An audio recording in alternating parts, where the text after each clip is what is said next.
a lot closer before I try to kiss any girl, because that is not good. The whole whisker thing is not good at all. But no, actually, when we were doing that scene, my girlfriend was right, like 5 feet away, and after every take, John and I would turn to her and say, "Was that hot?" And then my girlfriend would be like, Yeah? Yeah, it was good.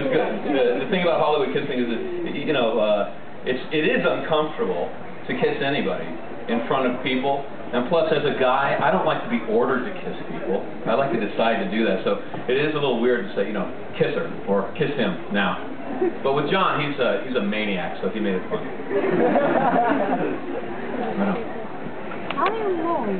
Last question. What was your opinion about the ending of the Angel series? I think Joss was mad that he got canceled, and I think that was his reaction to it. You know, that he's going to take his show out and take his characters out, and it's hard. And my personal reaction to it was that I had had pneumonia for like 3 months, and that was ice water dumped on me for like 4 hours. It's like, you know, the final, "Thank you very much, kid. You can die now. We don't care."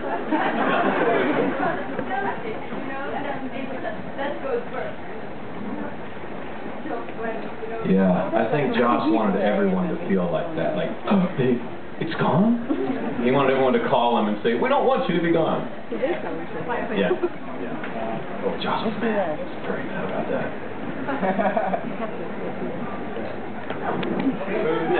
Bruno. Me. You know, the problem is that wherever you guys are, your voice comes out over there, so I'm always scanning to see where the mic is, so go, like, wave wildly. I have a vampire question about the series Angel and Buffy. The thing I was wondering is, when your face turns from human to vampire, is that CGI or is that different shots edited together? Good question. That is both, actually. Oh. Yes, they would film me in normal face, and then they would film the same thing in vampire face, but I would have to line up the beginning of the second shot with a video monitor so that my face was exactly the same way, because this was before the computers could do this for us. So there was a lot of like this.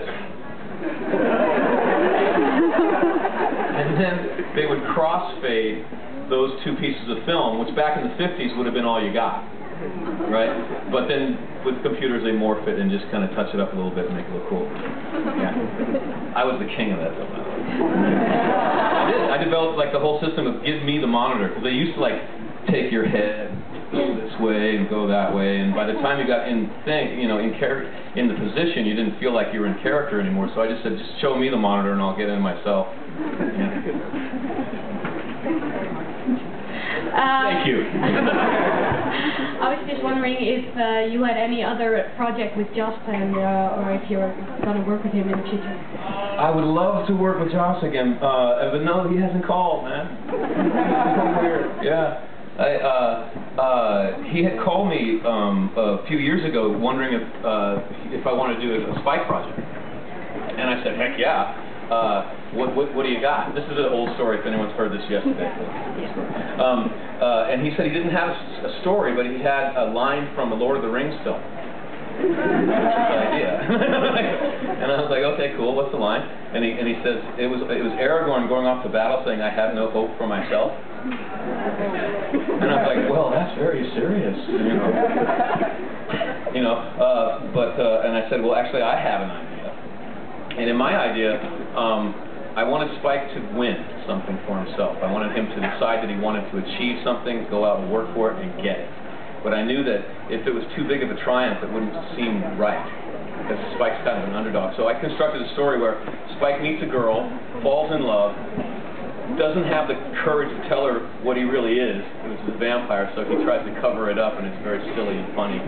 But then at the end, she finds out he's a vampire, and she dumps him cold. It breaks his heart. So he doesn't get the girl. Then the monster comes to town. He tries to defend the town, and the monster seems about his height until he backs the monster up against in an alley, and the monster can't move. And the monster unfurls to about 20 feet tall, and he starts to run. So he gets his butt kicked by the monster, but in the end he wins a new pair of shoes. having trouble. What's that? He's having trouble because he's not killing people for stuff. He used to just take stuff off of dead bodies, but he's not doing that anymore, and he doesn't want to get a job. So I was always wondering, how is this guy eating? So I thought, if he could find a way to get a new pair of shoes without hurting anybody, without lying about it, without stealing, and without getting a job. That was my idea. During Buffy and Angel, what are the best moments you thought, well, that is a good moment, personally then? One of the best moments. One time when I was doing off camera, and it was early. I was just coming from stage, and I was doing fight movements off camera for Allison and Nick, and I wanted to give them full performance so they could have something to react to. And so I'm flailing around, and I'm not even being filmed, and I lose my balance, and I just cave right through the wall. They never let me forget that one. It's pretty beautiful. God. The whole musical episode was fabulous. And the one time I got Sarah, got her finally.